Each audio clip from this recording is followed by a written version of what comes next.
Why does anxiety happen? That's the topic of this video. Why does anxiety happen? That's a very interesting question. It's a very like a basic question, and I think it's always good to go back to the basics. Well, at its most basic, anxiety happens because your body is trying to help you survive. Anxiety happens because we evolved in a different, very different environment from the one that we are in today. Today, we don't have tigers to fight. Also, if we're lucky, we're not living in a war zone. We don't have to physically fight somebody else. We live our lives in cubicles, in offices, at home, at peace, right?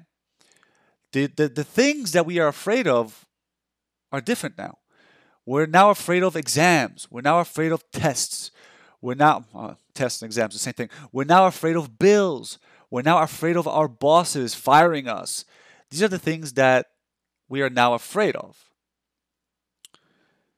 And the way we deal with those things is very different from the way we used to deal when we had to fight, right? So back in the day, hundreds and hundreds of years ago, when there was a war, you fought with a spear and a shield, and you had to be strong, and you had to use a whole lot of big movements, right? That anxiety helps with that a lot, a lot. If you were in trouble back in the days and you had to run away, anxiety helps with that. It pumps you full of adrenaline, makes you run faster. If you have to quickly react, let's say you have a standoff with somebody and you're about to get into a fight, maybe an animal, or maybe another person. When you're jacked up on adrenaline and you're anxious, you flinch much quicker. I don't know if you realize that, but you're actually faster at flinching. That flinching helps you avoid getting hit. So that's essentially why we have anxiety. It's a remainder of a life that we don't live so much anymore. We still live it. There's still the possibility of getting into a fight in the street. There's still the possibility of getting mugged.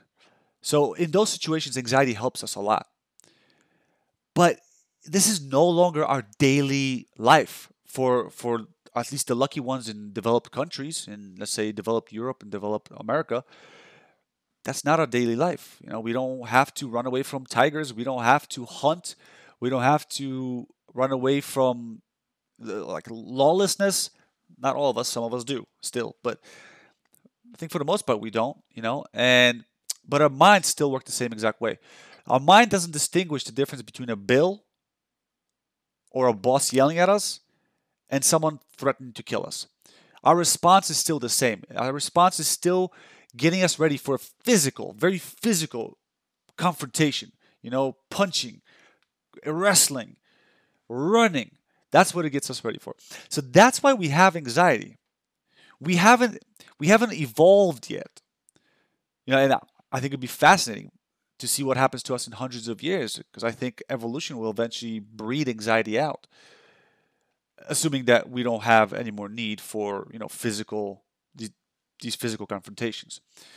But theoretically, as time goes on, this will be evolved out as we no longer need to have these very visceral physical responses to physical threats.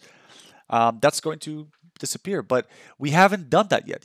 We just made the turn, like maybe 100 years ago from, no, not 100. When was gunpowder invented? Like in the 1600s? So what is it, like 400 years ago? Before that, we were all fighting with swords and shields and bows and arrows and catapults, right? Gunpowder is a very recent invention, and guess what? Gunpowder is actually already changing what sort of natural response is favored for survival.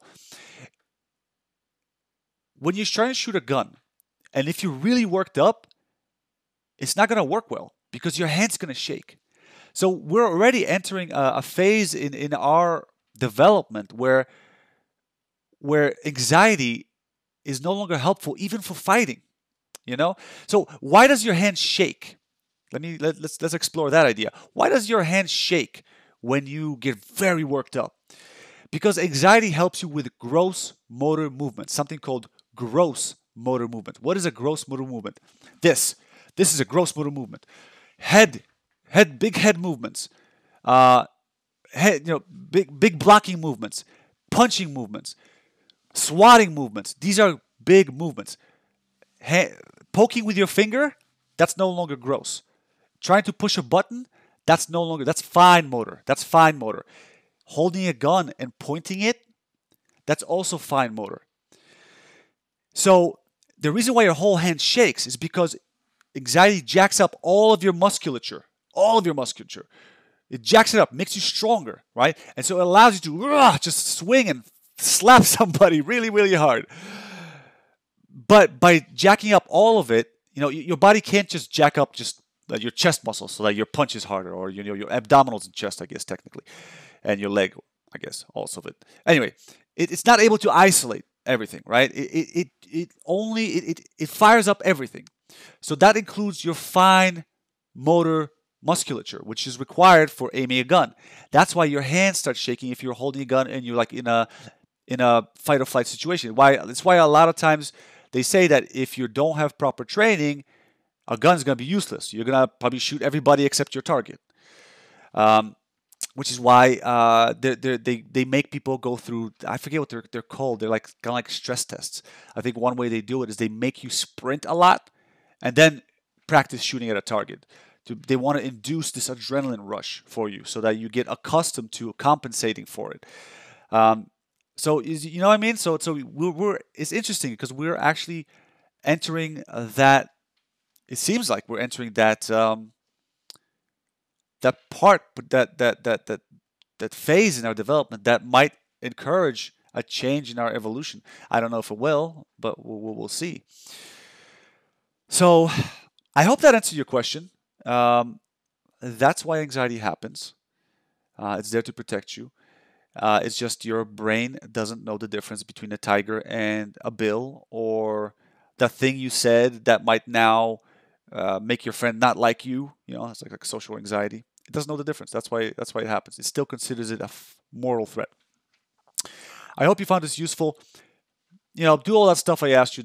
Please do the whole subscribe, like button, and share, because I want to one day be able to do a live stream for you, not just with me, but also bring other professionals, other experts on who will be able to answer your questions. It's almost like, it's like you're getting a consultation from multiple professionals at once. You have your own team, which you can't even pay for. That doesn't really exist, I mean, it probably maybe exists if you get like thousands and thousands of dollars. But that's what I want to do. I want to bring this to everybody. I want to be able to give you your own, team like that. So one day, right? But that won't happen unless you share this, we get this out there, and this channel grows. So I hope you enjoyed this video, and I'll see you in the next one.